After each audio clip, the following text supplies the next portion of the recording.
So the UK is currently the head of the G7 group. That's the world's most economically advanced countries.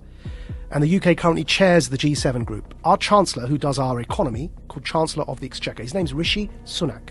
He put out this video saying that what they want to do is bring in this thing called the central banking digital currency. They want to replace fiat paper money with digital money as a competitor to Bitcoin and crypto money, right? But instead of being decentralized currency, it will be controlled by a government. It's digital currency, but controlled centrally through the banks, Bank of England. So instead of having a bank account with whatever, HSBC or Bank of America, you'll have a bank account directly with, in the American context, with the Fed. In the UK, directly with the Bank of England. You have a personal bank account, and you're given digital money in that bank account. These are called central banking digital currencies. The Chancellor of the Exchequer in the UK has already announced their intention to do this as the G7 group.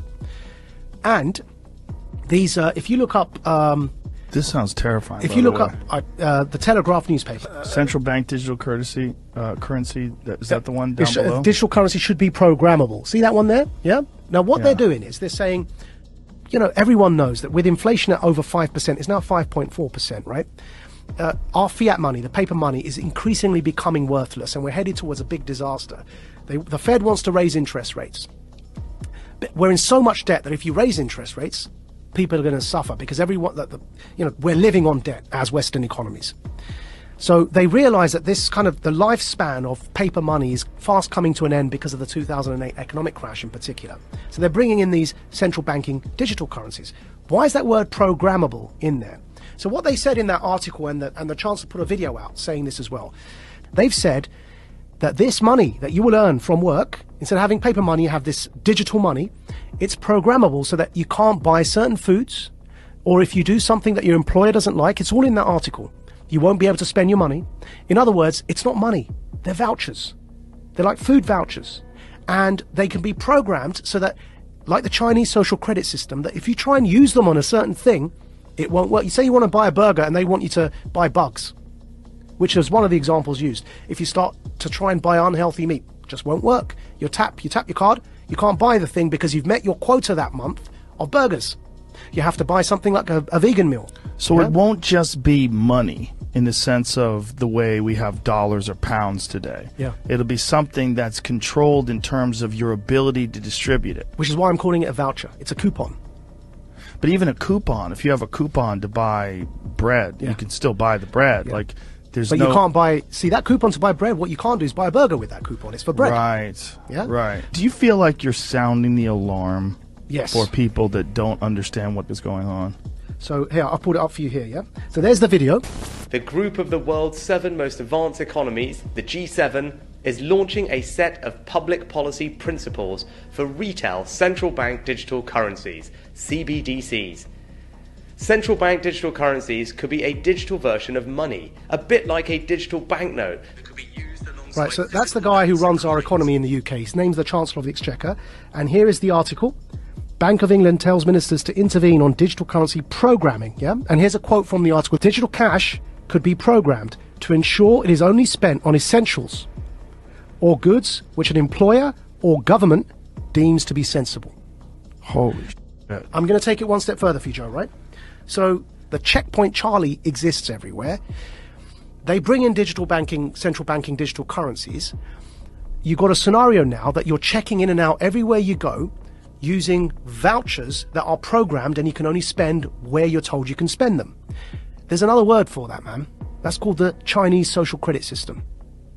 So what they are telling us, and when I say they, who's they? People in power. That's the head of our economy, the Chancellor of the Exchequer, second most powerful person other than the Prime Minister and maybe the Foreign Secretary in the UK, right?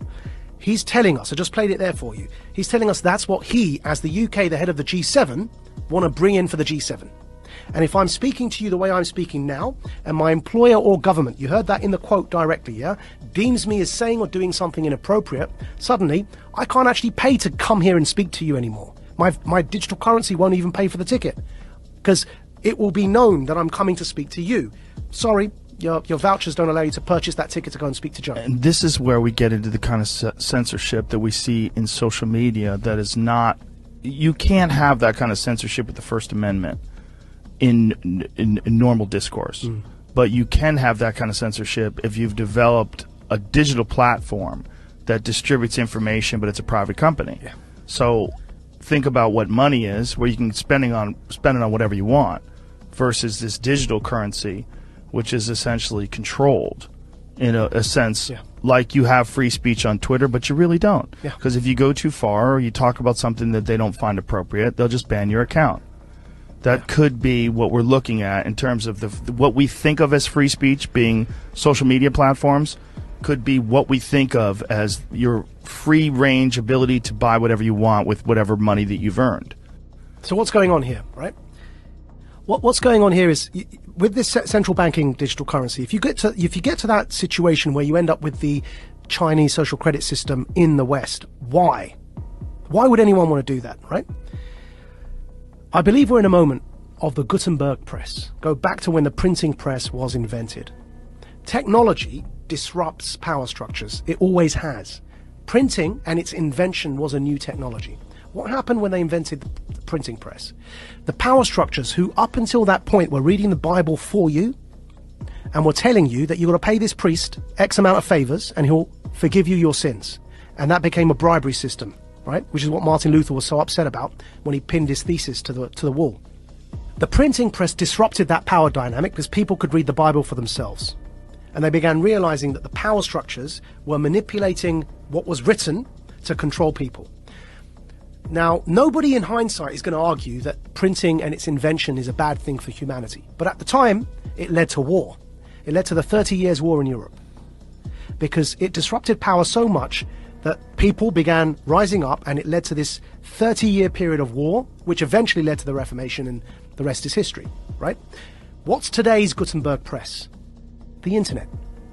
The decentralization of information, and then because of that, the decentralization of currency in the form of crypto is disrupting power. Because the way that after the revolution of the Reformation and the printing press, control was still possible, though obviously not to that level, which is why we no longer have those absolute monarchies, but control in